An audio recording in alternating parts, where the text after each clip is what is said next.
and welcome to SaaS Leaders Lounge, your go-to podcast for cutting-edge insights into the tech world. I'm your host, Ramon, and today we have a special guest, Sarat Pediredla, the CEO of Hedgehog Lab. Sarat's leadership has propelled Hedgehog Lab from a modest startup to a global tech consultancy renowned for its innovative and human-centered approach to technology. Sarat, it's a privilege to have you with us today. How are you doing and where are you joining us from? Ramon, thank you so much for having me on the podcast. I'm doing really well. It's a relatively sunny day in Newcastle upon Tyne, where our headquarters are based. Hopefully it stays like that, as you all know how English weather can be. Are you able to share what inspired you to lead Hedgehog Lab and how you envision your role impacting the global tech landscape? Yeah, thank you for that question, Ramon. Prior to founding Hedgehog Lab, me and my co-founder, Mark Foster, who I founded the company with, were both working in the agency world. So we come from very much a professional services background, working on really complicated platforms, software platforms for financial services, for a lot of brands. Um, and as we were kind of going through that journey in professional services, we always some of the more business metrics, but less on some of the people metrics. And certainly this was the case in the early 2000s when I went through that professional services background. And while today it's really obvious to say people are our greatest asset, there is a lot of focus on employee engagement, culture, values, and some of the softer skills. In 2005, just the services sector that was built around that human capital and that human assets. So me and Mark thought there must be a different way to do this. We really thought about the purpose of the company. So if you look at the founding purpose of Hedgehog Lab, it is to create a place that empowers talented people to do the best work of their lives. So that was kind of a very simple hypothesis we had in professional services is my theory is most companies start out really good, highly performing, highly functional when they're in that startup and scale up stage. And as they get to much more enterprise, bigger scale, you get all these kind of, I guess, blockers put into these talented people to do the work. So we said, actually, could we do something different and build a kind of professional services company or a consultancy that really put people at its heart and had a cultural framework that kind of moved things forward. And as it's borne out over the last kind of 20 years, that has been the differentiator in technology for a lot of businesses, even if you count from the really big tech businesses like the Googles, Facebooks, Netflix, which have really culture at the heart of it, to all the new professional services firms that are really using culture as a differentiator. Yeah, no, I completely agree with you. And my first question actually relates to your initial mission statement that you just mentioned to create a place that empowers talented people. I found your insights on hybrid working models quite intriguing. Are you able to elaborate on how Hedgehog Lab balances flexibility with maintaining a cohesive team dynamic? That's a really great question. I don't think we get this right, and I don't think many people have got it right at this moment because we are in a world where actually the polarized ends of how you work really well. I know some remote only companies that are hugely successful and have remote as their DNA and async ways of working. And I know some office only companies that are hugely successful, big corporates. I suspect it will work for them. Ultimately, I think what I like about that view of the world is it's simple, right? You're either doing remote only or office only, and you only have to manage for a single paradigm. I think hybrid is the most challenging one. While I personally believe hybrid is the future, we haven't really solved for it. We've seen a lot of companies that have started out remote only and succeeded remote only, and they'll say, this is the only way you can do things. Everything has to be async, no meetings, no face to face, etc. And you'll see a Yeah. lot of office only companies that'll say, don't put stuff online. Everything is face to face, everything is interactive, etc.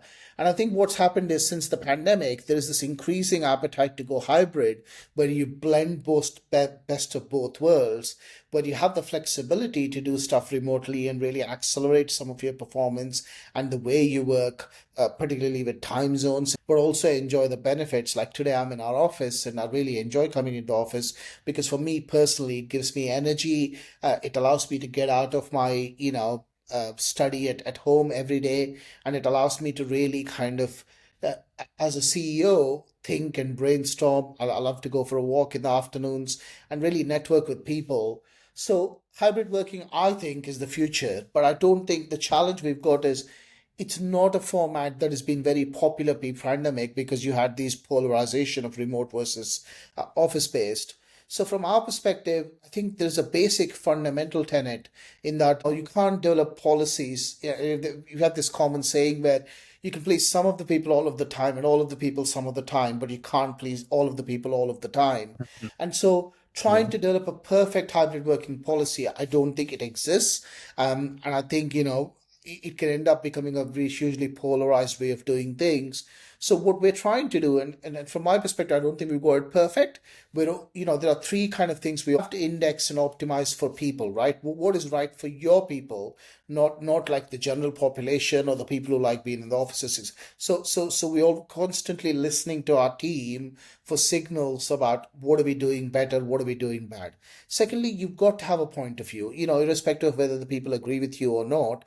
You've got to have a point of view about how you want to do hybrid. And thirdly, you've got to be open to experimentation because you have to be open to the fact that you will try something and it will not work. So we started off our hybrid working being fairly almost unstructured and liberal about there is no rules, right? Just do whatever you want. And that can actually lead to chaos because nobody knows what the expectations is, what can you ask of each other, etc. So we've moved it to a much more balance of between individual choice and team choice versus having some guidelines and a framework where we say, we believe that these are good reasons for you to come into an office or get together physically. And hopefully that's the way we'll continue kind of learning, testing, and iterating. Yeah. No, I completely agree with you. I think I'm on your side. I prefer being in the office, especially with a young family at home. It gives me so much energy being in the office with my co-founder, where we're able to brainstorm together. And I think networking is definitely absolute paramount.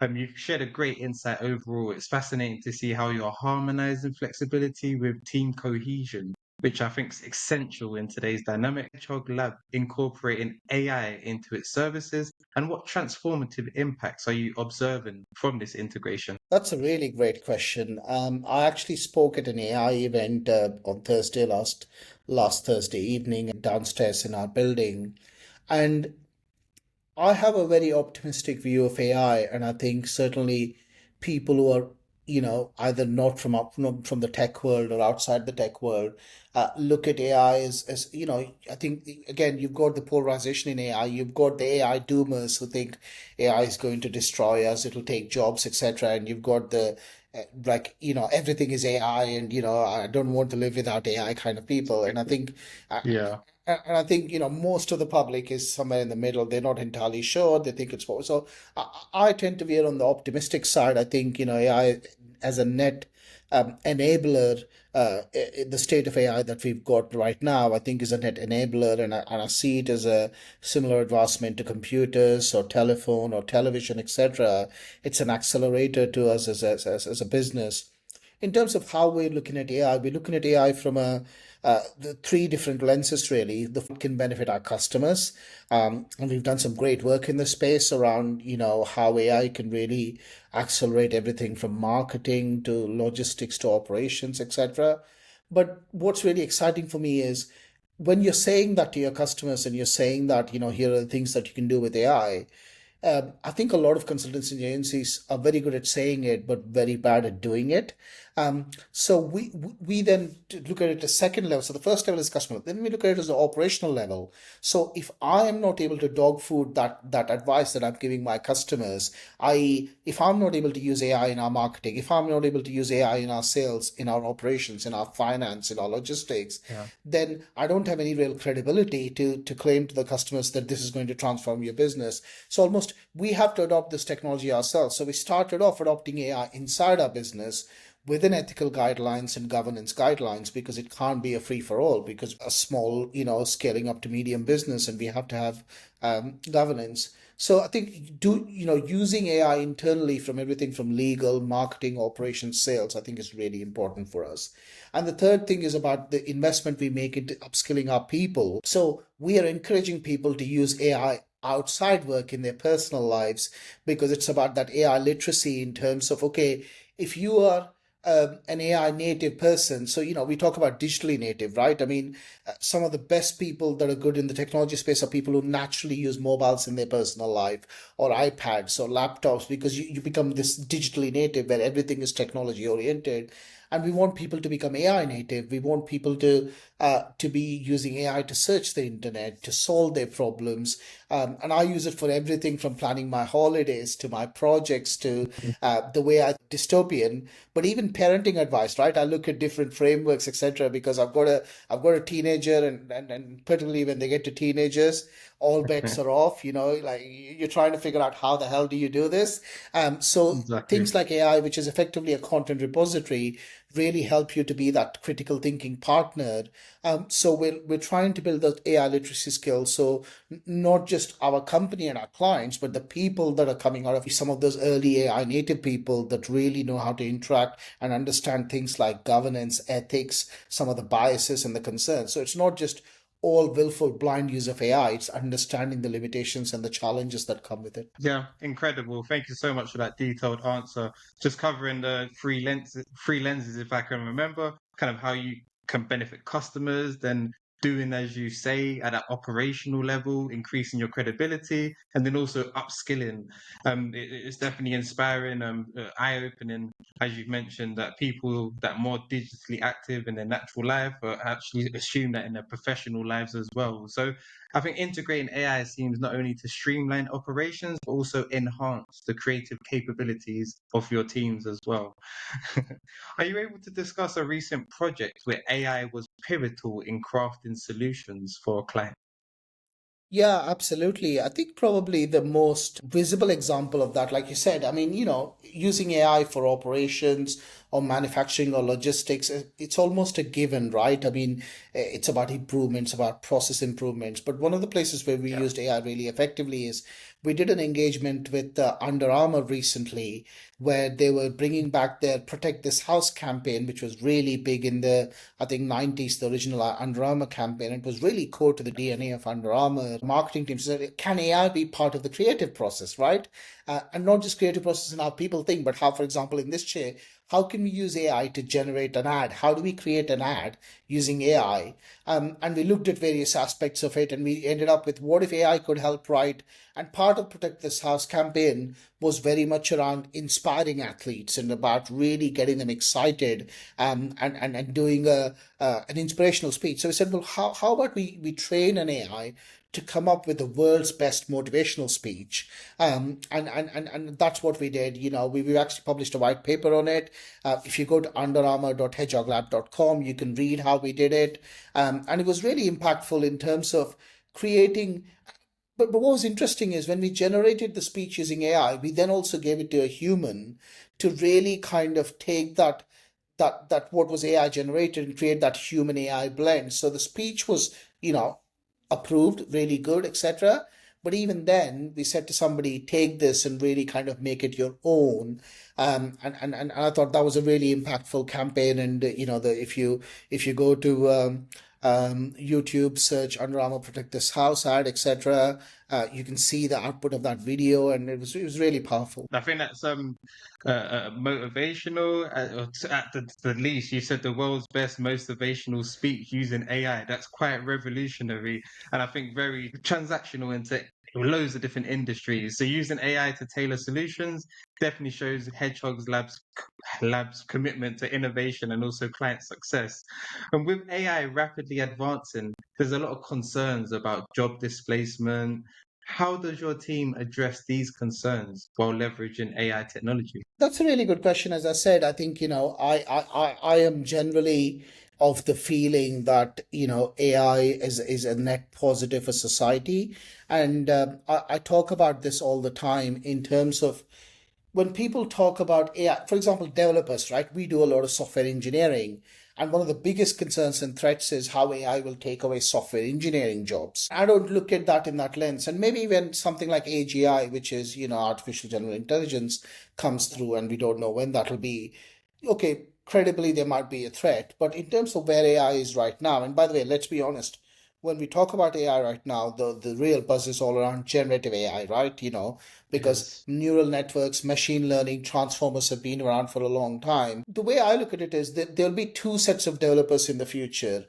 There will be the developers without jobs, or there will be the developers who have embraced AI. So my viewpoint is it's not that AI is going to take away jobs. AI will only take away jobs if developers in that particular context do not embrace AI. And I think you can Yeah. escalate that to everything else.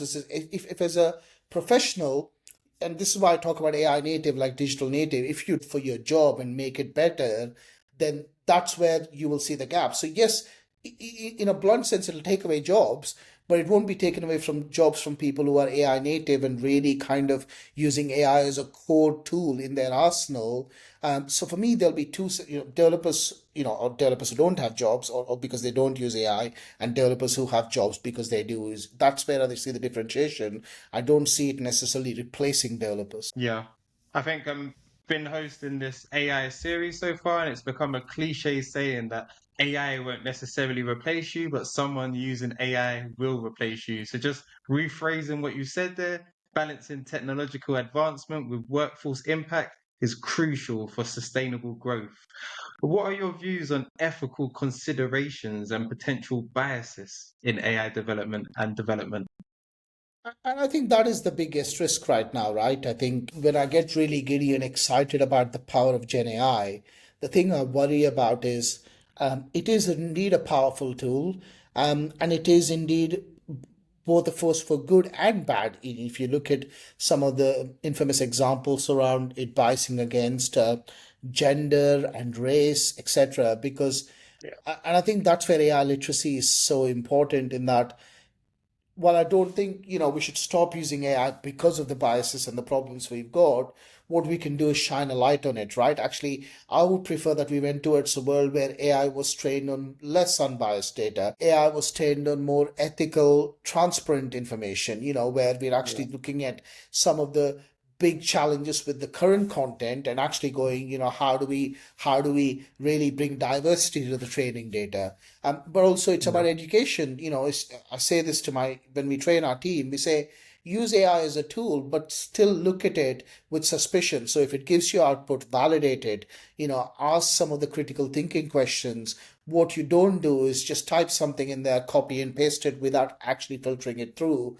So for me, I think responsible AI use is really important and understanding. So, for example, in the event class, we were talking of criminal proceedings, for example, but would I want AI to create a copy for my LinkedIn post? Yeah, so there's almost like a risk profile of there are things in society right now where there is really a bias, whether it's the criminal justice system or whether it's, public policy, etc., where we cannot have AI making those decisions because of bias. But actually, if I'm composing, I don't know, sales proposal, actually that's fine. You can use the domain of AI to do that. So having that training and that AI literacy, which I think is the word that I would encompass it, is really important. Yeah. And I think organizations like us have a real responsibility to helping that AI literacy piece. Definitely, I completely agree with everything you just mentioned there. Training and AI literacy is very important to include. But how are you actually ensuring your AI systems that you develop are both effective and adhere to these ethical standards as well? That's a really good point. I think in two or three ways. I think the first thing is educating ourselves. I think half the challenge with the understanding bias is knowing that it exists. Education is really important. And we are fortunate as a technology company because if you take AI out of the picture, we are quite connected to societal issues. We have a great DEI practice. We understand the challenges that, for example, women face as they go higher up in technology. So we generally, have good education around these implicit equity and inclusion issues anyway. So it's easy to transpose them to AI and ask the questions, okay, well, what about this platform? Do we understand in the context of what's happening in the wider world? So that's the first thing. The second thing is really reaching out to wider networks. So, for example, we're doing something, I can't say much, but it's really high impact AI work where we're looking to do things like conflict resolution in the South Sudan, which is really, really impactful and really powerful. but we have to be very careful because we're designing a system sat here in the UK for people that are suffering war and conflict in South Sudan. So we have to then include people from that region, make it bring their viewpoint into how we're designing the AI system. So actually, whatever we're designing, being very user focused and customer focused, and who are we designing this for, and bringing them into that process, which is generally something we do when we build software anyway, I think is really important. And the third thing is working with people who have expertise in this, engaging with people from Newcastle University, Northumberland University in the Northeast in England, where there are specialists that are doing work in digital ethics and AI ethics and transparency and all of these things. And we're helping them, well, they're helping us really starting to look at our blind spots in terms of what are the things we should be considering when we're building these really sensitive platforms. I must say, I think being close to societal issues in the first place allows you to have that deeper understanding, and then being very user focused and bringing kind of the right people's data into the process. It definitely makes sure it's realistic and to what you hope to achieve as well. And then again, I think when you're in a meeting and you have people that have those ethics knowledge that you don't have as well, it allows you to have that full picture in one. So I think it's definitely commendable in ensuring both efficiency and also ethical integrity in AI systems is inputted to be essential for your trust and reliability bestowed with your clients. Now to move on to more of our light-hearted section. Are you ready for our quick-fire questions to build more of a understanding behind Sarat, the CEO? Let's go. So do you prefer homemade gifts or store-bought gifts? Homemade for sure. Are you more of an early riser or a night owl? Oh, 100% an early riser. Do you prefer comedy clubs or dance clubs? Oh, that's a really tough choice. I think dance clubs probably just edge it because I just love dancing. Yeah, Brilliant. I hope to be in a dance space with you at some point in the future, maybe an exhibition or something. You never that's know. right. Do you prefer more nature documentaries or historical documentaries if you get to watch the TV? Again, such a difficult question. Very close, but because we have the living legend that is David Attenborough, I have to probably choose nature documentaries. Yeah, I do love David Attenborough as well. This may be a similar kind of difficult question to answer, but would you prefer more science museums or technology exhibitions? This one is actually relatively easier to answer. I think I'm more attracted to science museums, and I don't know why, because they're similar, but science, I think, has a wider appeal. For example, I'm a huge space geek, for example, so I love anything to Yeah. do with space and the wider science. And because in my early years I studied to be a doctor, I have a huge interest in human biology, some of the natural stuff. So, yeah, so science museums. It's great to know, I must say. Do you prefer aquariums or botanical gardens? Aquariums for sure. Perfect. And just last two questions. Learning languages or learning musical instruments? That one's easy. Learning languages. I am so bad. I'm very bad at musical instruments. I don't have any rhythm or tune. Uh, Definitely. The fantasy worlds or futuristic worlds? Again, that's so difficult. I would say, yeah, that's really difficult because I probably would be equal for both. Probably fantasy, only because as a CEO, I spend so much of my time in an ideal, like ideal state of mind. So I would say Yeah. fantasy. Yeah, I agree with you on that point as well. I'll probably lean more to the fantasy side. But yeah, very fun. And those questions, I must say. We also like to keep a collaborative nature on the SaaS Leaders Lounge. So we have our previous guest always ask a question to the following. And this is actually a special episode as it's the last episode of our AI series. So you won't have to ask a question to any following person. But previously we had a lady called Rachel Kozar. She's the CEO of a company called Virtual Sapiens. Her question to you was with the increased use of AI, how are you managing to keep a human-centered approach whilst also capitalizing on AI advancements? It's a brilliant question, actually. And yeah, really good question from Rachel.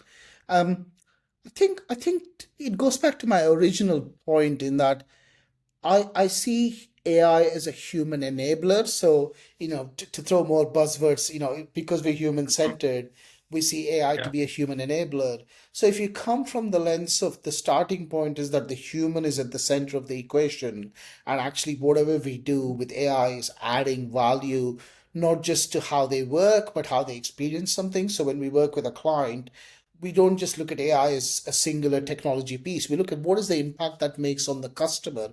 What is AI adding from a jobs to be done on a value perspective?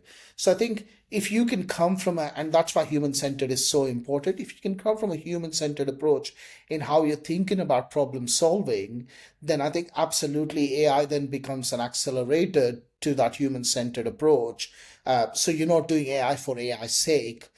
Yes, as geeks, we like experimenting and learning stuff that is AI for AI's sake. But when we talk about problem solving and you look at those three lenses we look at, it's interesting. Those three lenses involve people, right? It involves customers, it involves my employees, and it involves, so it's very much about that three lenses of, how do we use AI to kind of empower these sets of people, our Yeah. stakeholders and external customers, rather than, oh, well, AI is really cool. How do we dovetail or shoe on this into something that isn't really a problem? I really like that answer, Sarat, and I'll be sure to connect you with Rachel if she wants more information on what you've just mentioned. But before we conclude, are you able to share where our listeners can find more about you and your work at Hedgehog Lab? Yeah, absolutely. I mean, in terms of Hedgehog Lab, because we've got such a unique and wonderful name, any search engine will probably take you to our website. But our website is at Hedgehog Lab, and you can see what we do, keep up to date with our case studies, etc. For me, probably the most popular active social media I'm on is LinkedIn. And again, my name is fairly unique. So if you type Sarat Pediredla Hedgehog Lab, I'll probably be the one or only result that comes up. So you can follow me on LinkedIn. Uh, I like debating things like AI. So if anybody has any viewpoints on this, they disagree with me or agree with me on hybrid working, on AI, etc., I'd love to hear from you on my LinkedIn. Reach out to me. Brilliant. And you know it's Sarat as he's got the hedgehog emoticon on his LinkedIn title as well. But ultimately, I'll put your LinkedIn details and also your company's website in the About Us on the release of the video on YouTube, Spotify, and also Apple. But to our listeners, thank you so much for tuning in. Make sure to subscribe to SAS Leaders Lounge on your favorite podcast platform to catch all of our episodes of our AI series and much more. We have an incredible lineup of guests, just like Sarat. You won't want to miss their wisdom. Thank you so much. Until next time, keep pushing the boundaries of innovation and leadership in SaaS. Goodbye for now. Thank you so much for your time today, Sarat.